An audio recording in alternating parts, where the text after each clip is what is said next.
Princess Amelia, hidden, forgotten, never introduced as a daughter. Her mother called her niece and wanted to crown her cousin in her place.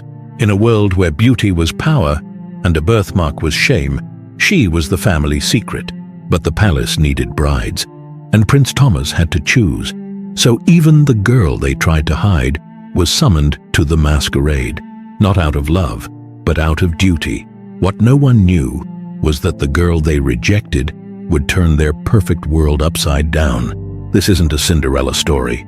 It's a tale of masks, betrayal, and quiet rebellion, where love isn't granted, it's earned, and not every crown is made of gold. Her mother read the parchment as if it burned. "You will go," she said flatly, folding the letter with surgical care. "Wear something modest. We'll not draw attention to what cannot be helped." Caroline, lounging near the hearth, didn't hide her smirk. "I suppose even bruised fruit makes it to market eventually." Amelia said nothing. She had long since learned that silence was its own kind of armor. But that night, as she stood before her mirror, adjusting the pale mask that curved gently over her cheek, she whispered something to her reflection. "Let them look. Let them see I did not vanish." The ballroom of Meryton Palace glittered like a dream sharpened to a point. Every chandelier flickered above velvet masks and murmured ambition. Laughter floated like perfume, but underneath it tension pulsed, the kind that sewed alliances with a waltz and severed them with silence. Lady Caroline descended the grand staircase as if born to it, her golden gown clinging like scandal. She paused deliberately midway, just long enough for a few minor lords to applaud, enough for her to feign surprise and bask. Behind her, Princess Amelia moved like a shadow stitched to light. Just weeks ago, she'd sat 3 chairs away from her parents while her cousin claimed the seat of a daughter. Tonight, even the sage gown they gave her whispered, "Do not be seen." Her gown, modest in cut but embroidered with silver leaves, shimmered faintly with each step. She wore no jewels, only a mask of ivory satin that made no attempt to hide the faint scar across her cheek. Prince William, already 2 glasses into something strong, stood flanked by 2 equally bored baronets. "Who's the quiet one?" he muttered, nodding at Amelia. "A cousin, I think," one of them replied. "Can't recall her name?" William smirked. "There's always one. The sacrificial dove in a nest of peacocks." Before Amelia could slip away, another voice cut the air. Quiet but clear. "I've found doves far more resilient than peacocks." She turned. The man beside her wore a black mask with a single silver thread. Prince Thomas. He didn't smile. He barely looked at her. But he added, "Peacocks scream, doves endure." Amelia held his gaze for a moment. "And which bird are you, Your Highness?" He hesitated. "I suspect I'm the owl, observing, judging, seldom invited to dance." She tilted her head. "And do owls ever waltz?" Across the ballroom, Lady Aldridge's sharp eyes caught the scene like a hawk spotting movement in a hedgerow. She leaned toward her daughter, her voice clipped but urgent. "Is that Amelia?" "Speaking with Prince Thomas." Caroline, twitching her brow, turned and narrowed her eyes. Her mask did little to hide the flush of disbelief rising beneath it. She must have tripped into his path. Lady Aldridge's expression pinched. "It is unseemly. She was not meant to draw notice, least of all from him." Caroline's voice lowered, but the jealousy beneath it burned. "He barely looked at me." Her mother's fan snapped shut. "Then we will remind him where his gaze ought to fall." Back across the floor, unaware of the eyes now locked on her, Amelia remained still. Thomas gave the faintest nod. Only with those who do not flinch at silence. They did not dance, but he offered her a glass of unsweetened lemonade, an understated gesture, precise and intentional. "Should you grow tired of peacocks," he said, "I recommend the garden. The hedges don't flatter." Amelia moved on, but his words lingered. As Prince Thomas turned, he offered a small, precise bow, the kind reserved for meaningful encounters. His coattails swept behind him, brushing the polished marble floor like punctuation at the end of a sentence. Then he disappeared into the crowd like a shadow retreating politely from the light. Lady Caroline saw her opening. With the poise of a practiced performer, she glided across the ballroom floor, golden silk sweeping like flame. Candlelight caught the edges of her gown, turning ambition into spectacle. Her mask, ornate, feathered, could not conceal the gleam in her eyes. She intercepted Thomas near the orchestra, where musicians tuned strings and the air held notes of citrus and wax. "Your Highness," she purred, voice aged like wine, They say you are more handsome than your portraits. I see now they lied. They undersold you." Thomas turned to her, his expression unreadable, an art he'd perfected. He nodded once. "Lady Caroline." She stepped closer, just a breath too close, her fingers grazing his sleeve with deliberate softness. "So solemn tonight. Surely even owls seek company when the music is this fine." Thomas's eyes didn't linger on her. Instead, they drifted, past her shoulder, toward the spot where a flicker of sage green had vanished. His voice, when it came, was frost-dressed as civility. Solitude suits owls better than spectacle. Her smile twitched, but she recovered, fan fluttering like a nervous bird. "Perhaps you've yet to meet the right spectacle." He didn't bother to reply. Instead, he bowed once more, precisely, politely, and murmured, "I find I need some air." Without another word, he turned towards the terrace, leaving Caroline alone beneath the chandeliers, the compliment unanswered, and her pride flickering like a candle too near the wind. She turned stiffly and made her way back across the ballroom, her steps sharper now, her poise cracked at the edges. Near the base of the staircase, Lady Aldridge was waiting. Caroline leaned in close. "He barely looked at me," she muttered. Lady Aldridge's jaw tightened. "Then we'll redirect his gaze." But their attention was drawn to a quiet figure standing near a marble column veiled in ivy and candlelight. Princess Amelia. She stood there, back straight, hands clasped at her waist, mask still in place. The silver embroidery on her sleeves shimmered faintly under the chandeliers, and though she was silent, her presence pulled the eye, not with splendor but serenity. Lady Aldridge immediately strode toward her, Caroline sweeping after her, the hem of her golden gown flaring like indignation. Their movements held the sharp grace of women accustomed to getting their way, fast, deliberate, cornering. Lady Aldridge halted directly before Amelia, blocking her view of the ballroom. Her voice was calm, too calm. "You are here to be seen, not to loiter in corners whispering to heirs. Prince Thomas is not for you." Her eyes narrowed. "His brother William is the proper match. We've already spoken with the Queen." She tilted her head. "Surely you see the sense in it. You and William will suit each other well. A second son. And you, well, you are not prepared to be first princess. What would the people say? That the crown is to be worn by the ugly one?" Amelia flinched. Lady Aldridge continued as though explaining a simple trade. "Caroline is better suited for the future throne, and you shall wed William. Consider it a fortunate arrangement." She smiled, but it was not kind. Amelia swallowed, throat tight beneath the mask. She nodded once, saying nothing. Lady Aldridge's smile vanished. "Good. Now go." Amelia turned away. Her steps were steady, but her eyes burned behind the satin. She did not move toward the crowd, nor toward her cousin. She moved to the terrace. Slipping between the velvet curtains, she stepped into the garden like a ghost slipping from her own skin. Moments later, Prince Thomas followed. He said nothing, but as the night air curled around him and the curtain fell behind his shoulders, he scanned the shadows and walked toward the girl who was no one's first choice, yet somehow lingered in his thoughts. "If I say nothing, will you pretend I'm not here?" Amelia's voice trembled as she sat beneath the apple tree, hands in her lap. The folds of her gown spilled around her on the stone bench, still and heavy with silence. Prince Thomas stopped just inside the hedge-lined clearing. Moonlight traced the edge of her silhouette. He said nothing at first, then softly, "Only if that's what you want." Amelia didn't turn. Her mask hid her face, but not her voice. "I don't belong here," she whispered. "Not in the ballroom. Not beside you. Not anywhere people might actually see me." Thomas stepped closer, the gravel beneath his boots barely whispering. "Then I must be worse off than I thought. I came out here hoping you might still be here." A pause. "You followed me?" "I prefer gardens to gossip," he replied. That made her smile, but only barely. The kind of smile that hurts more than it heals. "I was told," she said, "that your brother is the proper match. That you belong to someone better."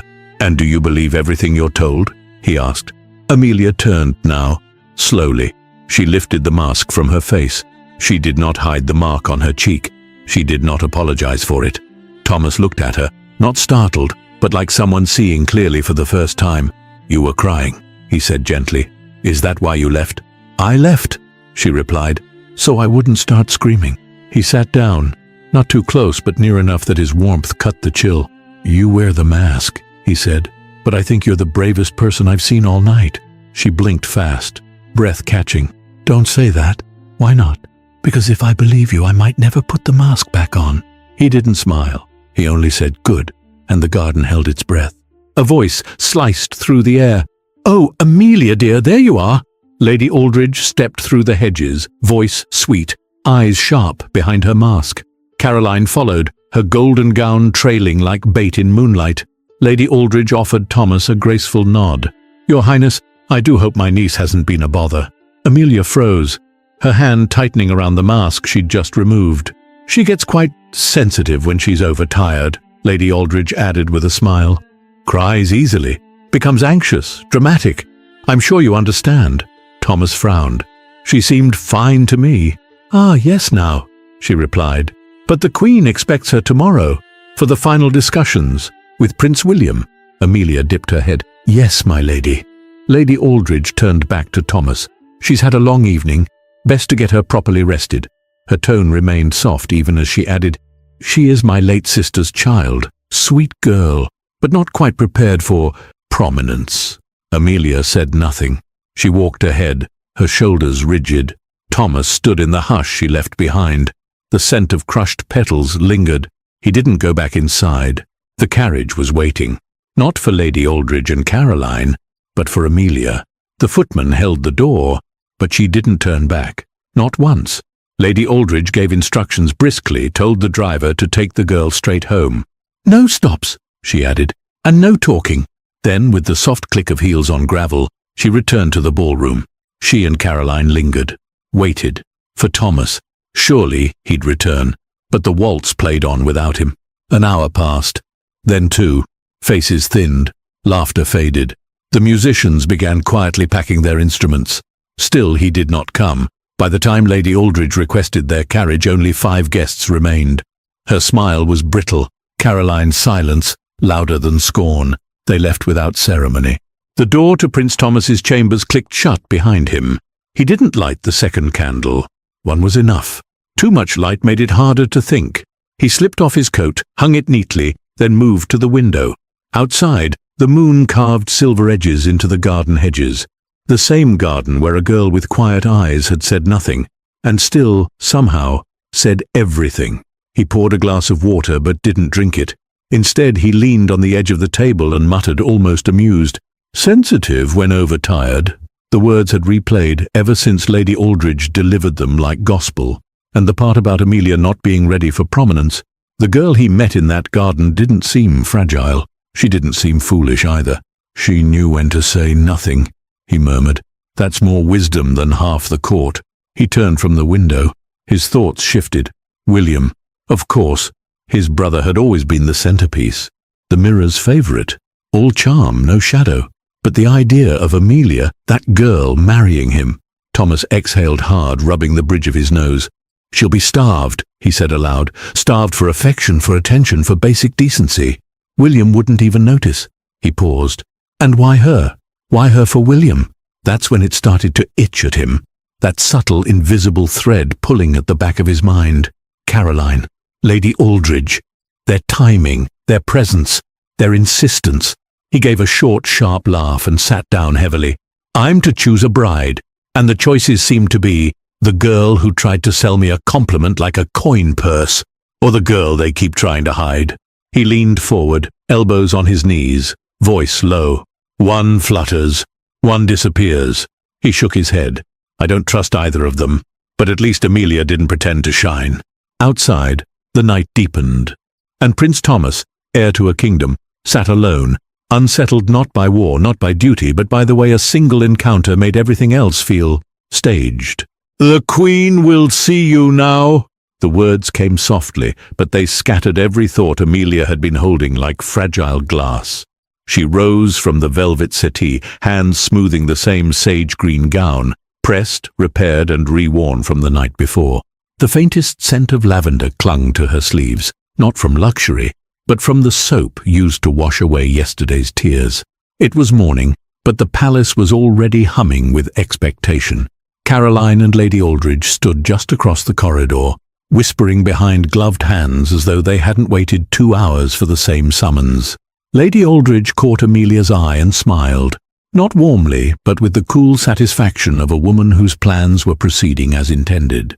Amelia followed the footman down a long corridor lined with portraits she didn't recognize, her footsteps swallowed by the red-carpeted hush. As they reached the gold-trimmed doors of the Queen's receiving salon, her pulse quickened. She had not spoken a word since last night, but she was about to enter a room where words could rearrange futures. The Queen's salon was smaller than Amelia had imagined, quieter, almost intimate. Morning light softened through gauze curtains that fluttered like sighs. Queen Isadora sat upright in a high-backed chair, hands folded in her lap. Her hair was silver, her gaze anything but soft. "You've made quite the impression," the Queen said. Amelia curtsied. "Your Majesty." Lady Aldridge stepped forward, voice sweet as lace. "We've spoken at length about the match. Amelia is of noble blood, humble and obedient. She would make a steady wife for Prince William." The Queen studied Amelia. "And what of beauty?" "Beauty fades. Character endures," Lady Aldridge replied. Something flickered in the Queen's expression, disapproval perhaps. "Prince William," she said, "requires patience." Amelia's voice slipped out before she could stop it. "I've heard he has a fondness for mirrors." Silence. Then the Queen raised an eyebrow. Lady Aldridge stiffened. "I meant no disrespect," Amelia added quickly. "I prefer honesty," said the Queen. "You'll meet him before the week is out. We'll see where that honesty leads." Lady Aldridge's hand grazed Amelia's arm, a gesture that looked gentle but clung just a second too long. What Amelia didn't see was the look the Queen gave her as she turned away, not of judgment, but concern. Caroline walked 2 steps behind her mother, her jaw tight, her silence unfamiliar. Lady Aldridge, however, wore the look of a woman rehearsing victory. As they reached the end of the corridor, she leaned toward her daughter and whispered, "You saw it, didn't you? The Queen's hesitation when she looked at Amelia? She's considering William, for now. But if we play this right—" Caroline didn't answer. She was still thinking about Prince Thomas and how he hadn't looked at her once. Meanwhile, Amelia remained in the hallways quiet, until a page approached, bowing low. "Prince William requests a private meeting with Lady Amelia before supper." She followed the page down the long hallway, past arched windows and candle-lit alcoves, the light catching faintly on her modest gown. Though she moved with obedience, her pulse trembled beneath her skin. She did not know she was being watched. High above, half veiled behind an ornate balustrade of the upper gallery, Prince Thomas stood in stillness, hidden by shadow, yet wholly alert. From that vantage, Amelia looked almost fragile, but he had seen enough to know that fragility was not her truth. When the page paused to knock softly on his brother's chamber door, Thomas's shoulders stiffened. William? He hadn't expected that. He leaned forward just slightly, just enough to catch Amelia's subtle hesitation, the way her fingers twitched at her side before she masked the reaction. The door opened. She entered. It closed behind her. Thomas remained at the gallery edge, eyes narrowed. Why summon her now? And alone. Below, the page disappeared, and the echo of heels returned. Lady Aldridge and Caroline emerged from the opposite wing, their tones hushed, their expressions a careful performance. A passing maid dipped in a curtsy. Lady Aldridge smiled with soft condescension. "Oh dear," she said, not slowing. "We seem to have lost our way again. Isn't there a garden upstairs, Caroline?" Caroline played her part perfectly. "Yes, Mother, the gallery gardens. I think they're just beyond Prince Thomas's quarters." They walked with quiet poise, pretending not to look for the prince, pretending it was sunlight they wanted. But Thomas was not in his chambers. He was watching the girl they thought would be easy to outmaneuver. And for the next hour, as Amelia stood alone inside Prince William's chamber, the 2 schemers wandered a palace that had already begun shifting in someone else's favor. The door to the Queen's chambers opened without warning. Thomas entered like a storm restrained by velvet, controlled but not calm. "Mother," he said, his voice sharp, "what madness is this?" Queen Isadora looked up, her embroidery still in her lap. "Thomas, no, you know what William is. You've always known, and yet you'd let him marry a girl who—" He stopped. His breath caught somewhere between fury and disbelief. "She'll be devoured, starved for affection, for dignity." The Queen tried again. "Thomas, you—" But he didn't let her. 8 women, Mother, 8. You introduced them to him, and each one left in tears. And now this. He paced once, then faced her squarely. Amelia is not just another name on a scroll. She doesn't deserve this. None of them do. But especially not her. The Queen studied him wide-eyed. "My dear Thomas," she said finally, her voice a whisper of awe, "I've never seen you like this. You, of all my sons, were always the careful one." She tilted her head. "Tell me, Thomas, why her?" He didn't answer. He simply turned, bowed stiffly, and left without another word. But what she didn't know was this. He hadn't stopped thinking about her since the garden. Meanwhile, Amelia was standing inside William's chambers, the room dimly lit by the orange-gold wash of sunset pouring through stained-glass windows. Prince William didn't rise. He lounged near the hearth, swirling wine in a glass as though entertaining himself. "Come in," he said lazily. "Don't just hover like a servant." Amelia stepped forward, keeping her back straight. "My lord." William turned then, eyeing her with a smile that didn't quite reach his eyes. "I expected someone taller or fairer, but I suppose obedience doesn't require a lovely face." She didn't respond. He rose now, walking in slow circles around her like a man inspecting a painting he might purchase, but probably wouldn't. "I've had 8 proposals this year," he said, "but none quite so humble." He chuckled, sipping. "Tell me, do you know how to flatter a man, Amelia? Or is your talent limited to silent brooding?" Amelia's hands tightened at her sides. "If flattery is what your highness desires, I'm afraid I may disappoint you." He stopped, blinked once, amused. Then a sharp knock. Before William could speak, the door opened with force. Thomas. He stood tall, face composed but burning with quiet outrage. "Forgive the interruption, brother," he said, "but I believe the Queen wishes to speak with Lady Amelia." Immediately. William raised an eyebrow. "Does she?" "She does now."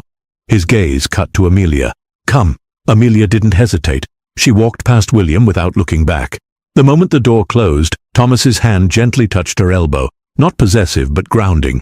"I couldn't let you stay there," he said, voice low. "Not with him." She didn't speak, but her breath trembled. They walked the corridor in silence until he added, more to himself than her, "He doesn't deserve to say your name." They walked in silence, but Thomas's steps slowed. Words swelled in his chest, aching to be spoken. When he stopped walking, Amelia did too, her brows drawn in quiet concern. He tried to speak, but the first sound caught in his throat. He exhaled. "When I first saw you," he said finally, voice low, "I felt unsettled, not because of how you looked, but because of how still you were, like the eye of a storm." She didn't respond, but her gaze softened. "I thought, why does she look like she wants to scream, and yet she's walking in a garden?" He gave a short, almost guilty laugh. "I've lived in this palace my whole life. I know what it does to people, but you stood there with grace, and I thought, perhaps grace like that comes from surviving things no one sees." His voice lowered again. "I don't know if I believe in love at first sight, but I do believe in recognition, and I recognize something in you, something I haven't seen in anyone else." He looked down, then slowly reached for her hand. His fingers brushed hers, not grabbing, not holding, just asking. And for a heartbeat, she didn't pull away. Their hands lingered between them, barely touching. But the spell broke. A sharp inhale, fabric brushing stone. A figure stepped from the shadows. "Unbelievable!" Caroline hissed, her voice shaking with disbelief. "You and her?" Amelia recoiled, but Thomas didn't flinch. Caroline's eyes brimmed with tears, but not sorrow, something hotter. "If you choose her, you'll shame the crown. She was with the Duke. Everyone knows." Amelia blinked. "What Duke?" Caroline laughed, brittle. "She plays innocent so well, but you're being fooled." Lady Aldridge appeared behind her, eyes wild with fury. She seized Amelia's wrist. "Let's see what the Queen thinks of this schemer, this little actress." "Unhand her," Thomas warned. But they were already storming down the corridor, dragging Amelia like a criminal. Thomas followed.